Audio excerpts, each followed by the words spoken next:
बुधवार को मोदी कैबिनेट ने जनविश्वास संशोधन बिल 2022 को मंजूरी दे दी है। कारोबार में सुगमता के लिए सरकार यह बिल लेकर आई है। बिल में 42 अधिनियमों में 183 प्रावधानों में संशोधन कर छोटी मोटी गड़बड़ियों को अपराध की श्रेणी से हटाने का प्रावधान है। यानी विधेयक के तहत कुछ अधिनियमों में कारावास की सजा को हटाकर अर्थदंड लगाकर सजा से मुक्त करने के प्रावधान को जोड़ा गया है। जनविश्वास विधेयक 2022 से ईज ऑफ डूइंग बिजनेस और ईज ऑफ लिविंग आसान होगी। आइए जानते हैं कि आखिर ये बिल क्या है और इसमें क्या क्या प्रावधान है। गौरतलब है, मोदी सरकार ने 22 दिसंबर 2022 को लोकसभा में जनविश्वास प्रावधानों में संशोधन बिल 2022 को पेश किया था। इसके बाद इसे संयुक्त संसदीय समिति के पास भेजा गया। समिति ने 19 मंत्रालयों, विधायी और विधि मामलों के विभागों के साथ चर्चा की। इसके बाद इस साल मार्च में इस रिपोर्ट को अंतिम रूप दिया गया था। मार्च में इसे दोनों सदनों में भी पेश किया गया। वहीं इस बिल पर संसदीय समिति ने सरकार को कारोबार और जीवन यापन को सरल बनाने को बढ़ावा देने के लिए, छोटे मामलों को अपराध की श्रेणी से बाहर करने के लिए राज्यों और केंद्र शासित प्रदेशों को प्रोत्साहित करने का सुझाव दिया था। समिति ने कहा था, सरकार को पिछली तिथि से प्रावधानों में संशोधन करना चाहिए ताकि कोर्ट में लंबित बड़े मामलों का निपटारा हो सके। समिति ने अपनी रिपोर्ट में कहा था कि मुकदमों में वृद्धि से बचने के लिए जहां भी संभव हो कारावास के साथ जुर्माने को हटाकर नियम का उल्लंघन करने पर मौद्रिक दंड लगाया जाए, छोटे मोटे अपराधों को अपराध मुक्त किया जाए और गंभीरता के आधार पर मौद्रिक दंड को तर्कसंगत बनाया जाए। संसदीय समिति ने 19 मंत्रालयों से जुड़े 42 अधिनियमों के 183 प्रावधानों में संशोधन का प्रस्ताव दिया है। इन मंत्रालयों में वित्त, वित्तीय सेवाएं, कृषि, वाणिज्य, पर्यावरण, सड़क परिवहन और राजमार्ग, डाक, इलेक्ट्रॉनिक्स और सूचना प्रौद्योगिकी शामिल है।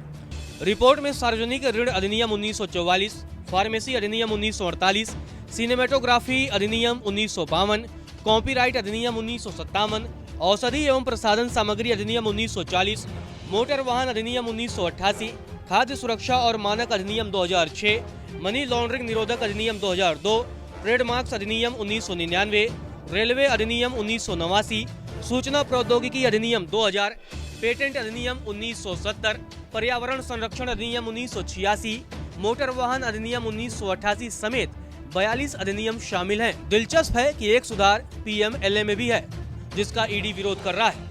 पीएमएलए के प्रावधानों को डीक्रिमिनलाइज करने का प्रस्ताव है, जिसका ईडी ने यह कहकर विरोध किया है कि इससे जांच एजेंसी की ताकत कम होगी।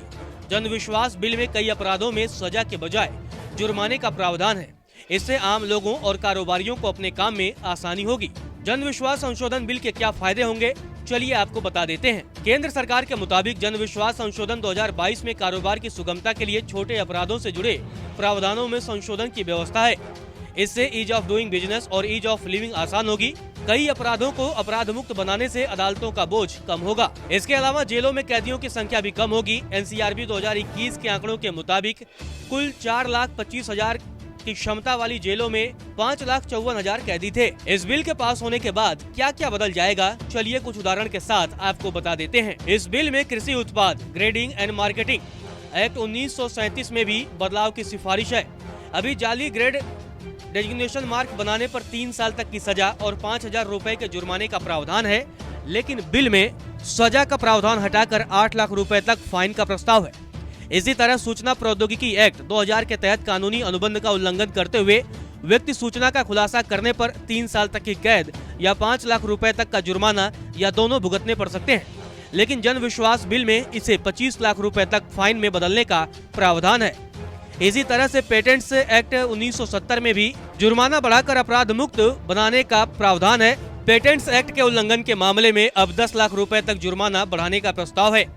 ऐसे ही रेलवे पर भीख मांगना अपराध है, इसके लिए 6 महीने तक सजा हो सकती है, लेकिन अब इसमें सिर्फ जुर्माना लगाकर छोड़ने की सिफारिश की गई है। पोस्ट ऑफिस एक्ट 1898 में भी बदलाव कर सजा का प्रावधान खत्म कर जुर्माने की सिफारिश की गई है। नमस्कार, मैं हूं मानक गुप्ता। अगर आपको हमारा ये वीडियो पसंद आया हो तो इसे लाइक और शेयर जरूर करें, और हाँ, हमें सब्सक्राइब और फॉलो करना ना भूलें ताकि आप देश और दुनिया की कोई खबर मिस ना करें। तो जुड़े रहिए हमारे साथ और देखते रहिए न्यूज़ 24।